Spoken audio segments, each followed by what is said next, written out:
Welcome to another Pro Football Doc Sports Injury Central podcast.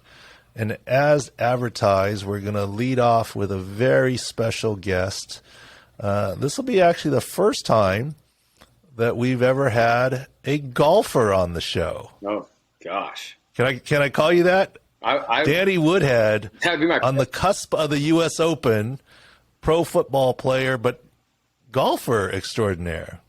Man, I'm just, Doc, you know who I am. And I'm someone that if I find something that I love or whatever, I'm going to go all in with it. And fortunately, I've been able to, mess around with golf a little bit. I mean, football was kind of sick, a fun little career, for 10 years. But, man, you got to put that somewhere. You think of all the guys that retire. And they don't know where to put that competitive nature or just whatever it may be, just their spare time or something they're passionate about.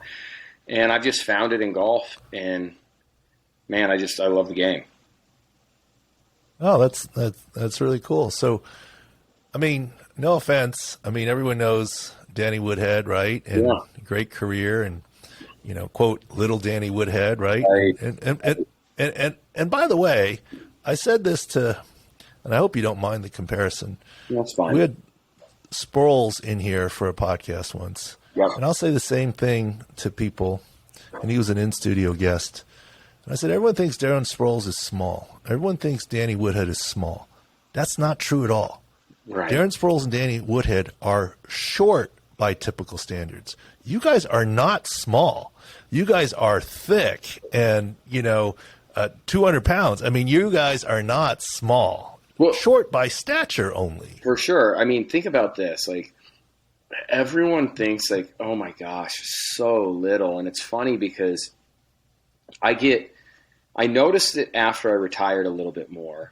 But, I mean, initially I was still big for football life, right? So my friends become not as much football players because I'm back home. And how many professional football players do I hang out with on the reg? None, right? Because there's not a ton in Omaha, Nebraska. But I noticed how much bigger of a human I was compared to, like, the regular population. When I started having to, like, people were like, hey, can we have pictures? Can we have pictures?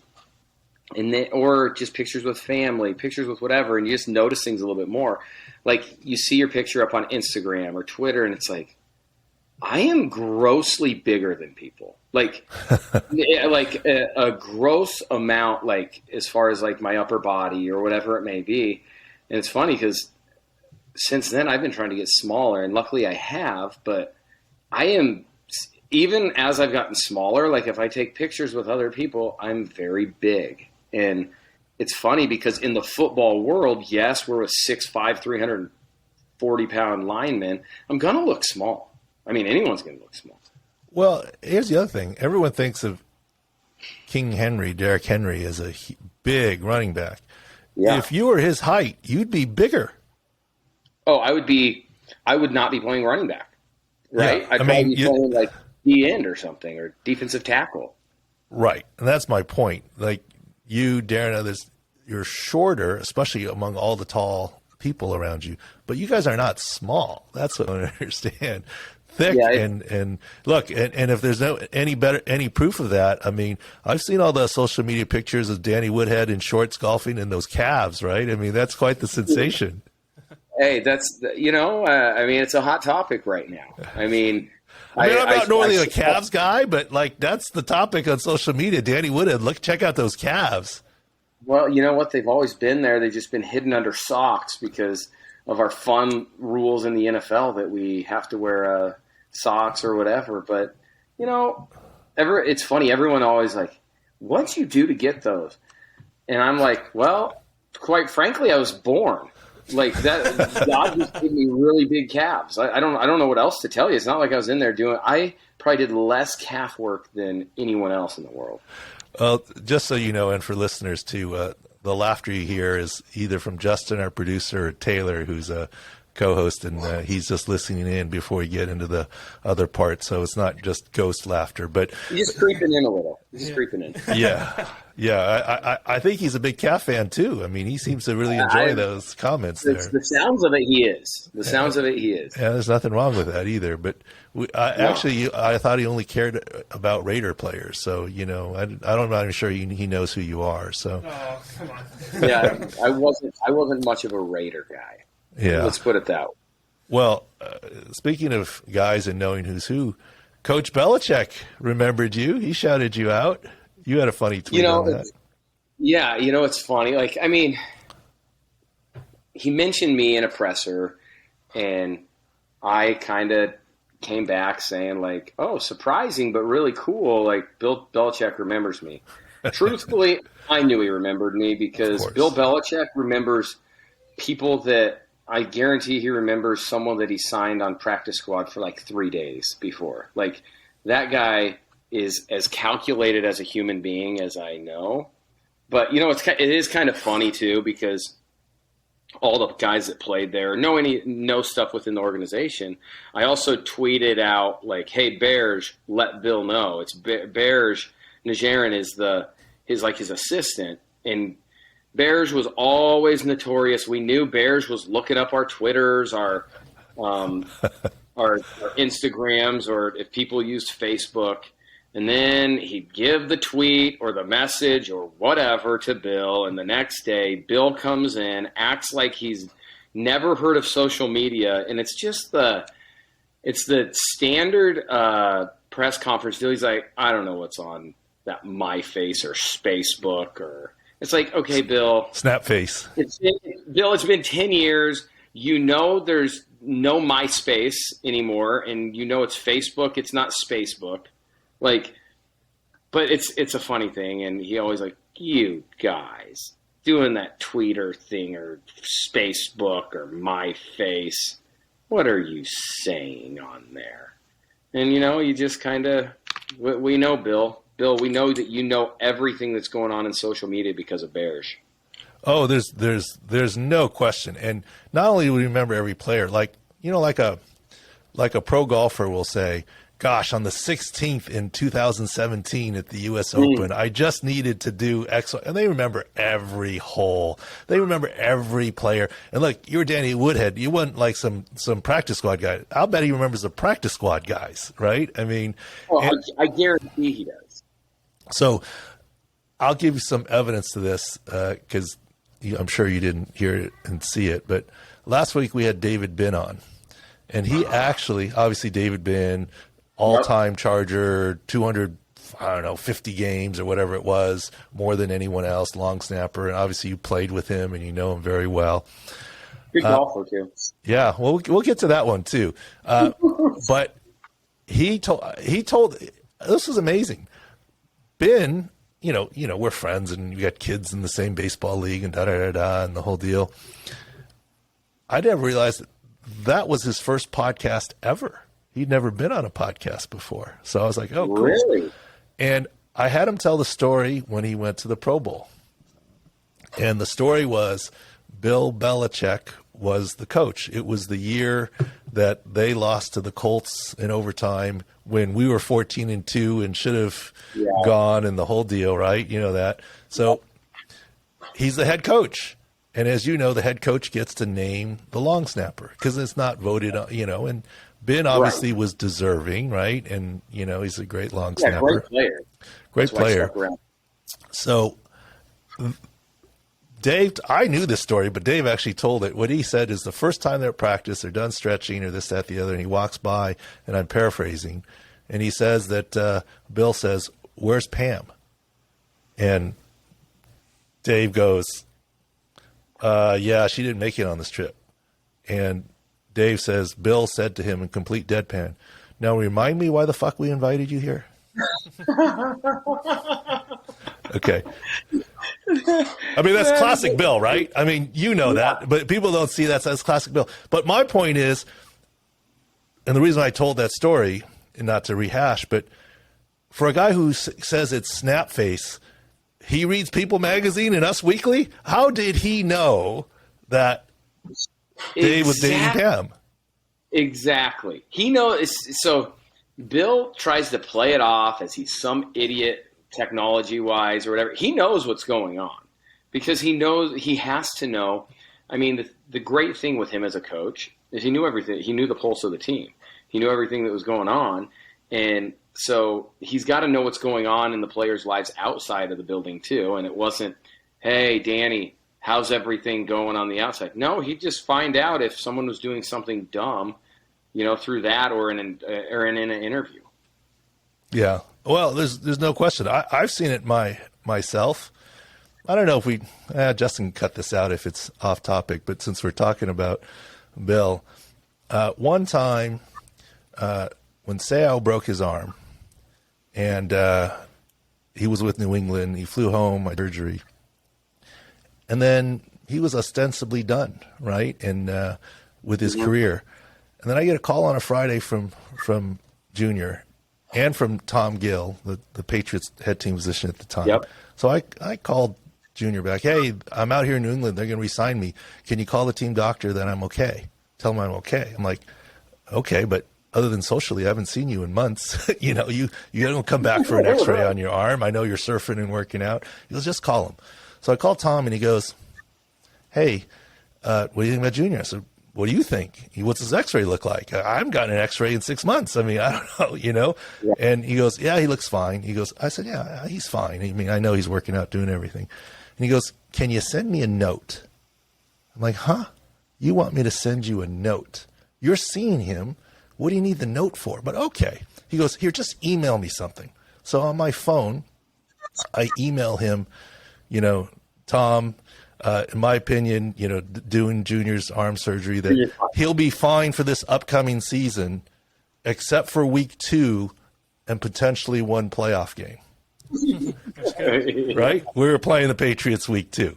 I mean, whatever. If I'm gonna write this email, I'm gonna have a little fun. I completely forgot about it. We're at one of the early concussion summits as we're trying to deal with CTE, mandatory. And the Patriots head athletic trainer comes up to me, good friend, Jim Whalen, and says, Bill saw your email. This was like a month or two later. And I said, what email? I didn't even know what he was talking about, right? I mean, and then he told me it was the Tom Gill email. And I said, oh. I said, did he laugh? He goes, no. Right? But fast forward to that, this is how much he knows. Next time I see Junior, he had come back from mini camp or whatever it was out there, or whatever and I said, June, I got to tell you something. He said, what? I said, I got to tell you, I sent this funny email and this, that, the other. And he laughed and he goes, and Junior slaps the table. We were at his restaurant. He goes, that explains it. I said, explains what?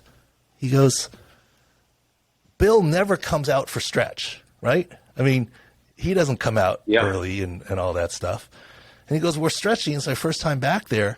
And Bill comes up to me and says, that asshole doctor is a friend of yours, isn't he? To Junior.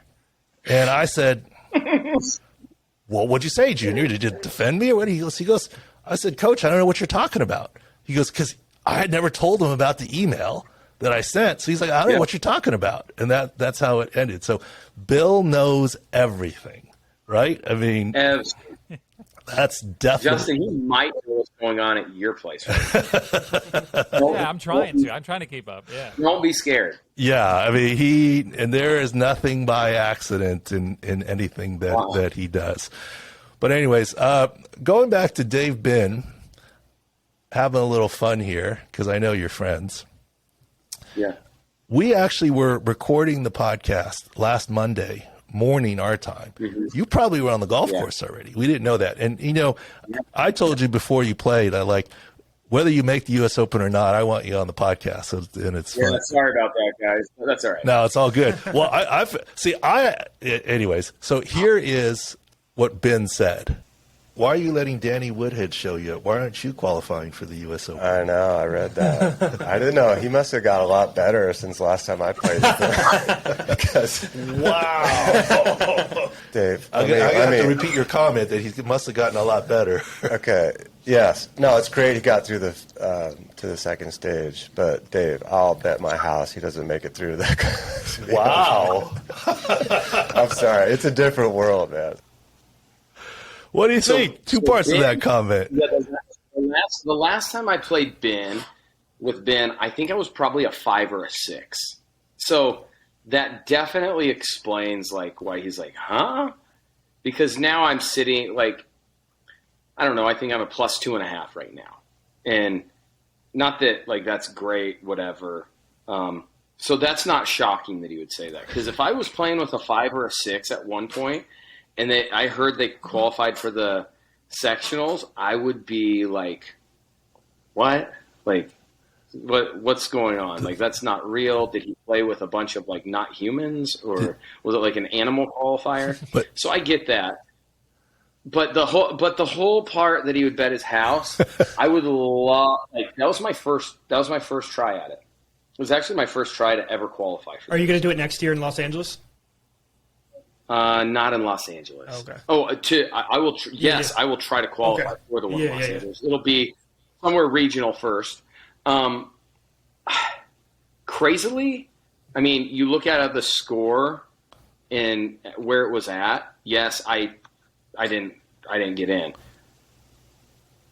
It's not like now these guys are consistent. That's why they're pros. If I would have went out and had a good day, could I have shot the score to get in? Yes. It wasn't a crazy number. But I didn't. And I mean, I totally understand that. But yeah, that's something that I am trying to get good enough to where I can.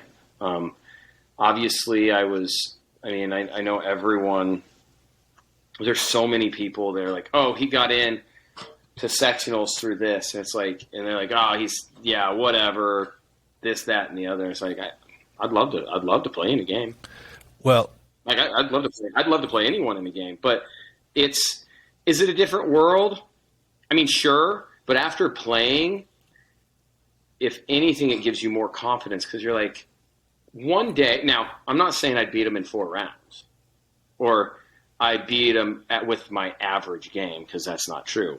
If I'm playing very good, I could have qualified if I was playing very good. I wasn't when I did. And that's okay. But it's not as crazy as I thought it would be. And I think that's partially because I've played with a lot of pros here in Nebraska. And then I've played like a round with Max Homa, who's unbelievable, like unbelievably good. Yeah, absolutely. But like, I don't know. It's not as maybe even far-fetched as when I first went there. Like, so the bottom line is Dave Binn was not that far from being homeless. I'm not. If I would have had a good day, he would not have a home. If I would have had a good day, no chance. I mean, that's if the number was what the number was this year. And he didn't even say he was betting someone else's home against his. He just says, "I bet my house." He was like, take the odds. Hey. I think he bet it for $1. I love that. I absolutely love it. All right, so the real question is, make sure Benny still has his house up for it, and hopefully I'm the one that gets the house. Better yet, the Sports Center Central 6 score guys here, Taylor and the other guys have suggested that. By the way, who's a better golfer now, you or Ben? I would say myself. Okay, but we're going to relay that to Dave, and we're going to try and set up a 6-score invitational challenge. I would love it.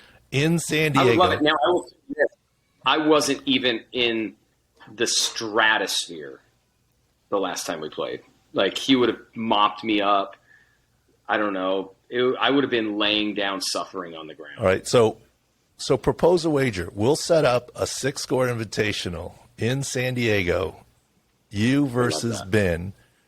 And the only thing let's say is we won't let Ben pick the course because if he picks the Grand or somewhere he plays all the time or San Diego Country Club, you can't do that. It's got to be not his home course. We'll Yeah. figure out the details, and we'll cover that. What's the wager? What are you throwing out at him? I don't. He said the house, I don't know. so It's got to be the house. Yeah. I don't know if we want to throw out the wager online. okay. But it would be enough to hurt, right? Well, it doesn't have to be. Otherwise, there's no reason to play. There doesn't have to be money either. No, it doesn't have. No, it doesn't have to be money either. Okay. Not a doubt. Or I mean, without doubt. Here's the wager. If you come out and you win, and you can come out with your family or whatever, Binn's got to pay all your expenses. If you, I love if that. if you come out and he wins, you pay all your expenses, and you got to get him something. Vegas weekend, ski weekend, a golf outing somewhere that you fly him out to, a golf outing that you fly him out to your boys or whatever. That's fair. All right, so I'm going to propose and broker this wager. Yes, you're kind of like the broker. The middleman. Yep, you're just middleman. you're the middleman. And my broker fee is I get to eat and drink at these events for free. That's my agent. I just want to go, so that's my fee. My fee is going watching. That's I'm gonna call up TNT and see if we can get this televised as the match. We'll get on the match. Yes, for sure. and you can have a picture in your golf ball of your calf so that you can intimidate Binn, and Binn can have a picture of Pamela Anderson on it or something like Brady. And he can bring her. He can bring her, maybe. There you go. They're no longer, and he's married. No. Not on the terms anymore. Yeah. Suffice it to say, if Binn were still playing, he wouldn't been invited by Belichick to the Pro Bowl. No chance. No chance. All right, we're going to make that happen. We are definitely going to make that happen. And I haven't been to SD for a little while, so I'm ready to come back and hang out anyway. Now the key in the confidence here is whether you fly first class or what hotel or place you book. Because if you're really confident that you're going to win, it's on Binn. You're going to book the Grand Hotel or the La Berge, or you're going to fly first class and fly your whole family. Who knows? I might get a VRBO on the ocean. You know? Meals included, right? Meals included. Yeah, so I might get depends on how big you go. That'll tell me how much confidence you have that you can beat Binn, because he's picking up the tab. So it depends. I'm not saying it's Motel 6. We'll put it that way. that sounds good. So I saw. Look, I first of all, I apologize that it's still morning time here, and last time I came on your podcast, I love the fact you said, no, you got to have a drink in your hand when we do this. I was like, oh, that's a really cool concept. You didn't specify the type of drink, and it's early morning here, so we're nothing in our hands here. So I apologize, but you still like to have fun, and I know you're big with the Barstool guys and this, that, the other. Did you agree with some of the stuff they said that if you had qualified for the US Open, it would be your greatest athletic achievement? Do you agree with that? Yeah, it's funny. I know a lot of people are like, really? And yes, I would agree. Because now, backstory-ish is football was what I was like. Not that I don't have athletic talent to play golf, but like football is what I've done my whole life, what I've excelled in my whole life. And not to minimize the 10 years, because that's amazing, right? Like 10 years in the NFL, that just doesn't really happen. I played in a Super Bowl. I scored a touchdown in a Super Bowl. Like, there's a lot of athletic achievements like there.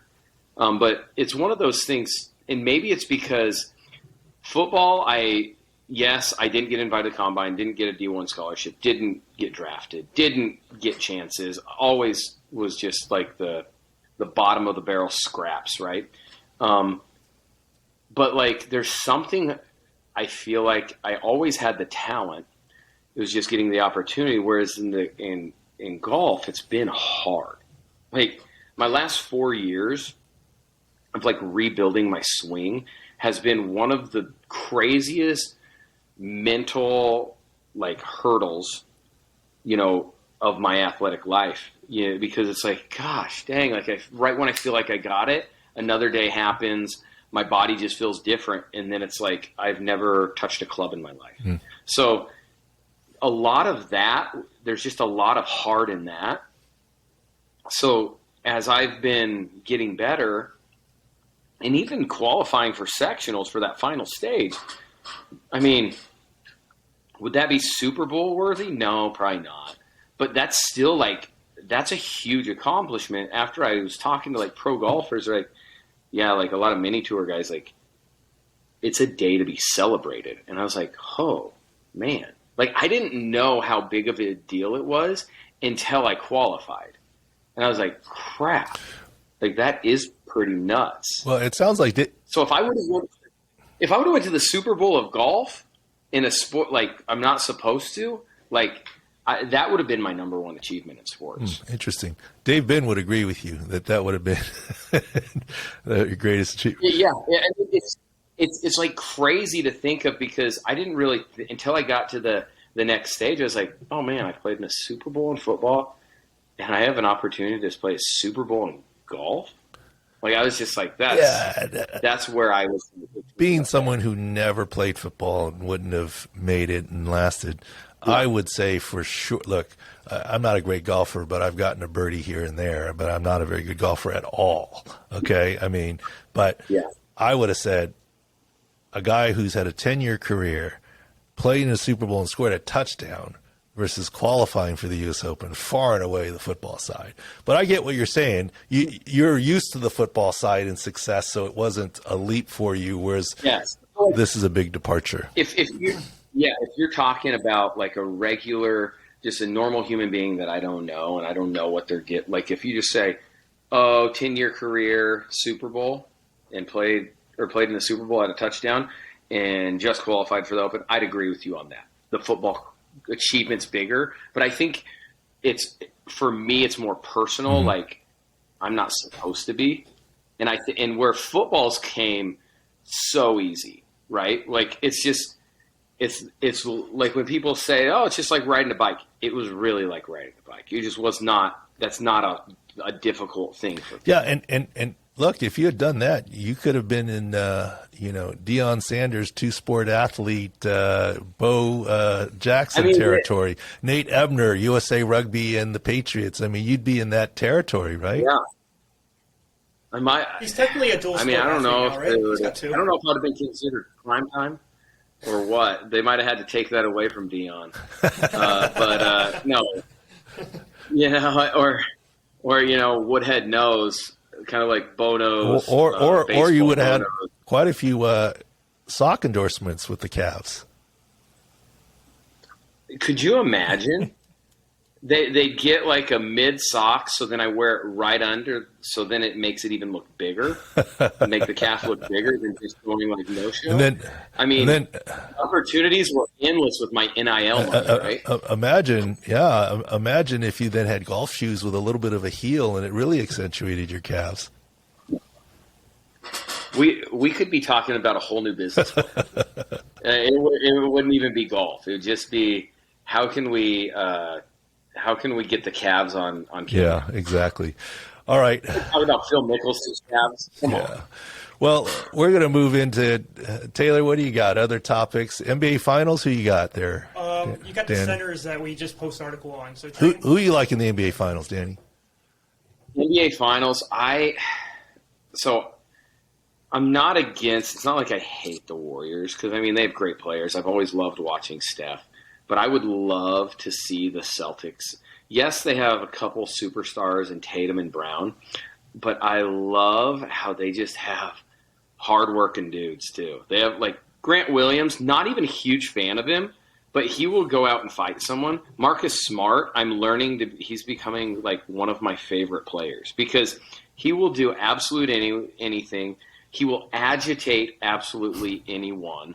And then you got Al Horford, who's like 74 still playing, and he's still playing good basketball. So like, I would love to see the Celtics win. And a little bit of Patriots bias there, right? Because you were in New England. There might be a little Patriots bias, but I think it would be an absolute team win, like just a team win. And even though Tatum is a superstar. And Jaylen Brown is too, but like it's different. Like Steph Curry's unreal. And I think they have a ton of talent. I mean, like, Andrew Wiggins and Jordan Poole aren't even, like, their top guys. Like, that's what's crazy is not even their top guys. Like, you have Steph, you have Clay. I mean, there's a lot of good players on that team. I think it'd be a little bit of an upset, but, like, I don't know. They remind me of that gritty, just hardworking team, the Celtics. Yeah, no question. And we've been, this Sports Injury Central, Danny, we've been covering basketball and stuff too. And when Curry with his foot re-aggravated, like, no, he'll be fine. He went for a cool 40. I mean, we're still more worried about Jason Tatum with the shoulder, grabbing on the shoulder every game with the stinger. You know the deal. Once you start getting stingers, they don't go away. They keep coming. Robert Williams, look, his knee's still not right. Draymond may have a little back issues. So Golden State has a little bit of the health edge. Obviously, they have home field, but we just go by health. But gambling's not legal in California. I'm not gambling at all. But I would imagine Game 5, which is basically now a 3-game series, defense will be at a premium. And, both teams are really good defensively. Sure. It's not going to be a 120-110 game. I mean, it's going to be low scoring. There's going to be some bruises. Yeah, hard. There's going to be some bruises. Hard fought game. No question. What else we got, Taylor? Danny, I respect your take. I got to chime in as a Celtics fan. Yeah. Everything you said pleased me. Marcus Smart. I've been a Celtics fan my whole life. Like the big three: Ray Allen, Paul Pierce, KG. I love that team. Marcus Smart might be my favorite player of all time. I just like you said. I love his style. He just always goes out and just does everything, whatever it takes, and I love that dude. And the thing is, he's actually a pretty good offensive player. Yeah, like, he really is. He can shoot the ball. He can do things. He's a great passer, and I feel like he just makes no pun intended. He makes the smart basketball play.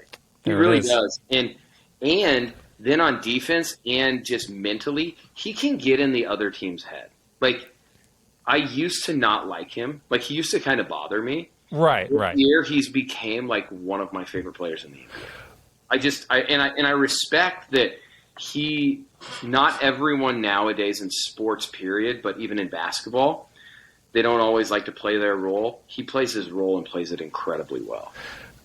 Right. I will say Defensive Player of the Year, I think he definitely deserved it. I think it's been a long time coming that a guard actually won it, and I think he deserves that. I will say during this series, though, one person can't just say, I'm going to lock down Steph Curry. It's not possible. And the way that they're running him off on every screen, it's been tough. So, like you said, Doc, there's going to be a lot of defense tonight. I expect it to be very physical.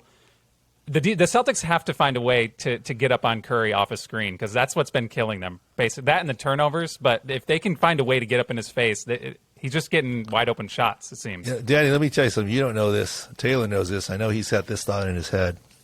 But Justin's been on this podcast for a while and producer.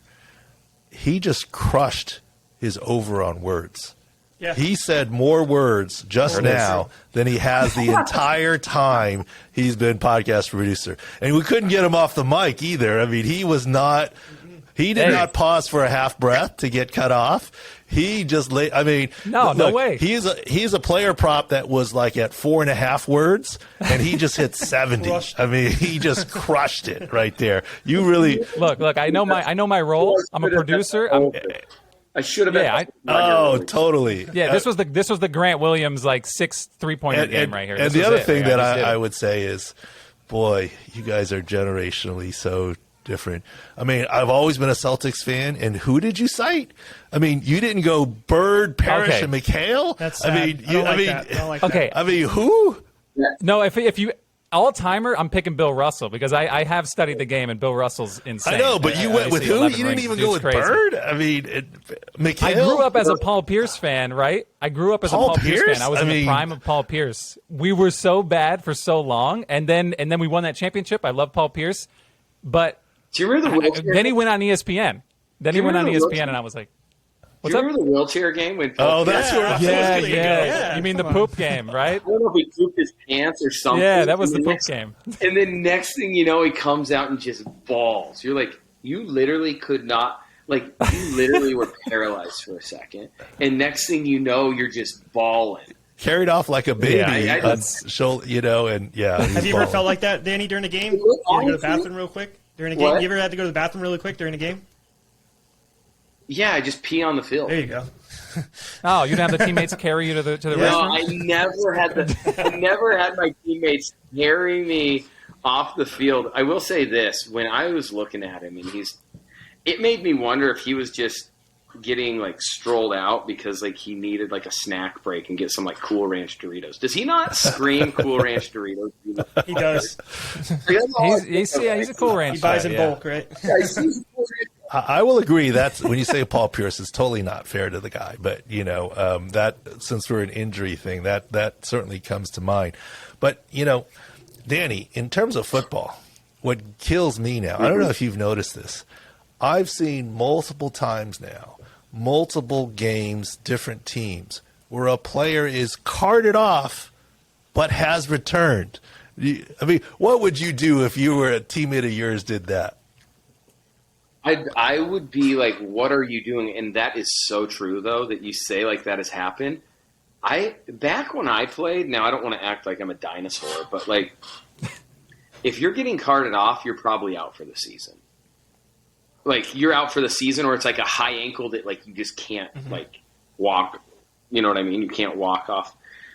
I remember I was taken off in carts 3 times or 2 times, something like that. But it's because I literally couldn't physically get off unless I could have probably like laid on the ground and like grabbed grass and crawled that way. But that would have looked a little bit weird. So yeah, I can't fathom like if you are getting carted off, you're out for a while. No question. I mean, to come back to the same game, I mean, that's just I don't understand that. Doc, that's never happened to you, though? That's never happened to you where a player took the cart and then came back to play? not even close. Okay. I mean, you got to understand, look, I'm not cavalier about things, and I agree with being safe, but you'll be surprised to know maybe this. How many times have and I would never mess with the guys, you know, if there was something where I was worried about paralysis or a neck. You know how many times I put a guy on a collar and a spine board in my career? 17 years in the NFL? Once. How many? I had a one-up. You didn't see it. The one time because the player, it was in Cincinnati. I won't say the player's name right now. But not only did he have neck pain, he had some transient tingling in his fingers and toes. And he had neck pain. That guy needed a spine board, to be sure.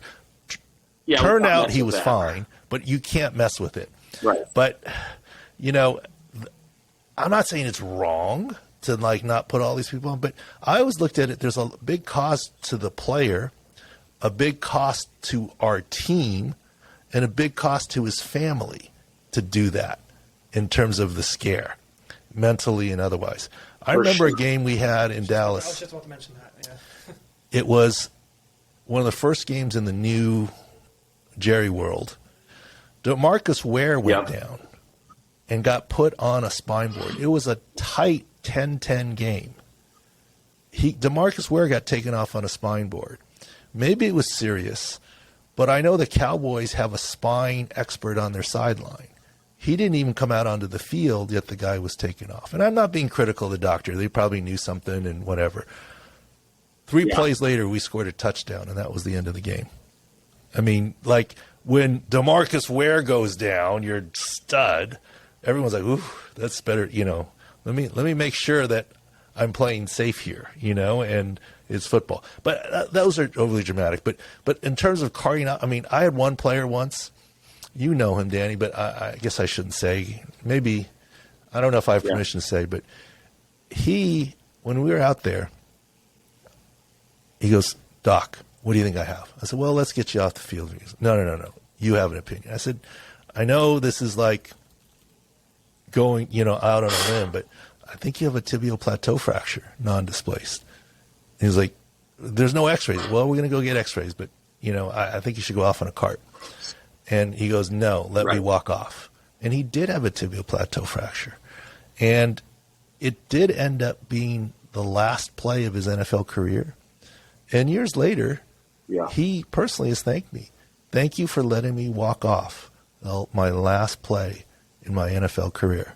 I mean, so I don't know. I mean, if a guy says I can't walk off, I'm not going to deny him the cart. But if he's returning to the game and he wants a cart, and I think he can return the game, you can come with me.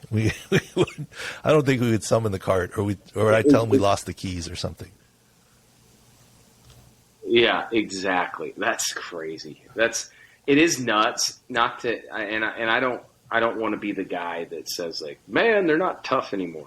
It's just a different world, I guess. Like I've never to me and to at least all my teammates, the cart meant like you're done.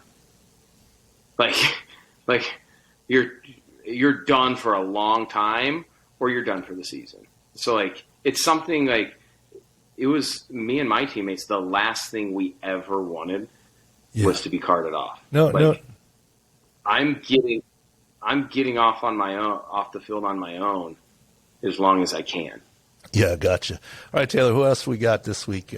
Fun to just chat with Danny. Anything else you want to cover there? Yeah, we might do a Beast of the Week. It's like it might be a little mild, but former like a medical doctor like yourself, Laurent Tardif is retiring to go do medical stuff, but he said he's not fully retiring. What do you think about that? I think LDT is a beast. I had the chance to talk with him at a Super Bowl, and here's what impressed me the most about him. I mean, he's a legit football player from Canada. That already is big time. Mm-hmm. And he's a legit doctor. But at one of the podium days at the Super Bowl, I'm trying to think which one it was. Maybe it was in Miami. Chiefs were there. I try not to ask questions at the media sessions because there's real media people there trying to get jobs done, and nobody was there. And I talked to him and I introduced myself. Hey, I'm so and so. I'm orthopedic. He goes, "Oh yeah, I know what you do."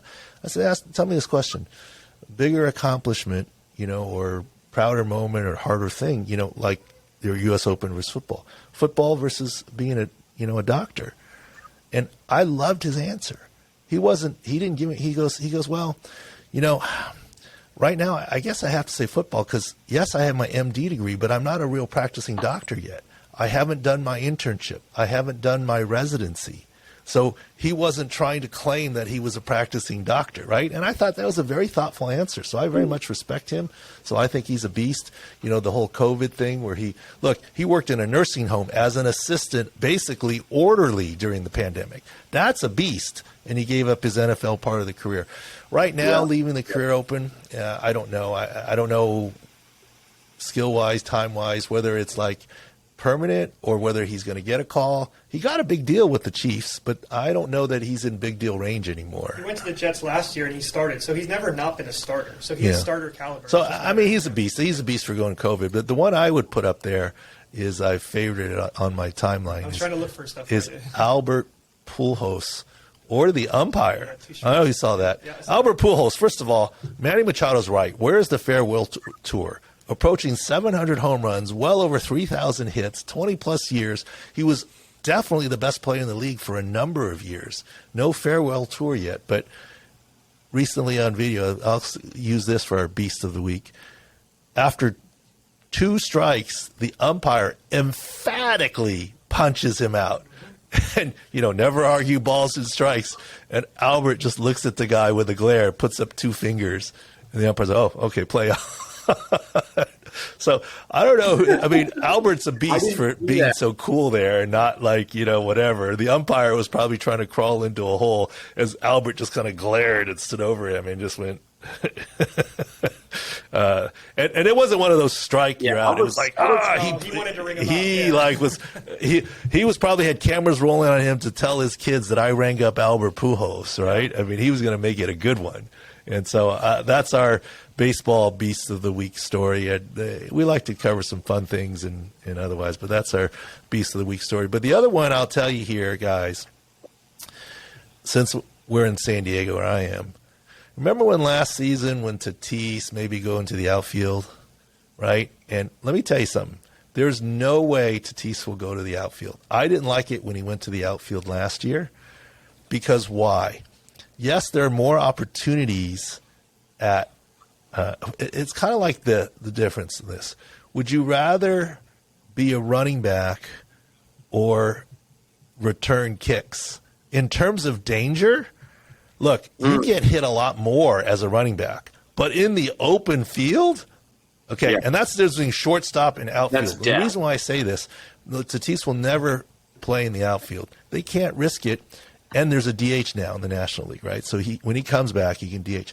Royce Lewis of the Twins, he is their budding star AAA shortstop. There's no room for him. They brought him up. They put him in center field. Third inning of play, he runs into the wall and re-tears his ACL. Look, if you have a 16-year-old driver in your family, brand new licensee, you want him to drive in local city traffic, or you want him to drive out in the highway, when it's open roads. Right. I'd rather have slower speeds in the city. They may have more fender benders and the car may get damaged, but they're going to be okay. I don't want that youngster out on an open highway at high speeds kind of thing, and that's the difference there. So that's an unfortunate situation for him.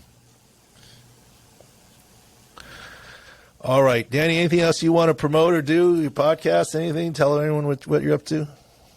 If you guys want to go, if you get bored, go check out my podcast, Out of Nowhere podcast with Matt Slauson, 10-year NFL pro.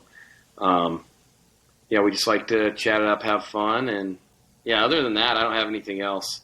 If anyone has interest in that, though, check it out. Every podcast platform. All right, so should we shoot for this summer for the golf challenge? Or I can't do. We might have I think we do it when it starts. Okay. All right. All right. No, that's smart. Here's what we'll do. We'll set it up for this fall. Okay. Yes, I think that sounds like. We'll have it on a Saturday, and on Sunday you can come join us in our command center with all the TVs and everything else. I love that. And I can watch the games, and I'm not going to diagnose anything, but I can. There's a few, syndesmosis injuries. I had one, and I see about 1 million of those. I could probably tell you when that happens. But you'll come in and we'll have some fun. So we'll figure out for the fall. I will issue the challenge to Dave Binn. I'm sure you can text him too. There's the challenge. The gauntlet's been thrown, and right now the terms of the wager, the whole deal. So he just has to accept here. He bet his house. This should be easy for him. Yeah, it should be the easiest money or bet that he's ever won in his life. We might play the video and show him. I'll get him riled up. We're gonna make this thing happen. For sure. I'm gonna be the Don King of football golf challenges and promoter. Well, the thing is, I think that with Benny and I, at least there'd be some solid. We're still AMs, but there'd be some solid golf. Whereas sometimes in the match, there are a few good shots being hit, but there's also what are we doing out here? A lot of fours being yelled out there. Oh my goodness gracious! People are almost dying. Do you care if it's match play or strokes? Yeah. What? All right, so we'll let you pick the course, or as long as it's a home course, he can pick the match play or what his thing will be. Look at how confident he is. Doesn't matter to me. You pick the game. I'm good with what's happening. Pick the game. As long as there's no strokes given, it's just straight up. I'm ready. We got a kid outside. The student's at my work, so kind of thing. Medical offices.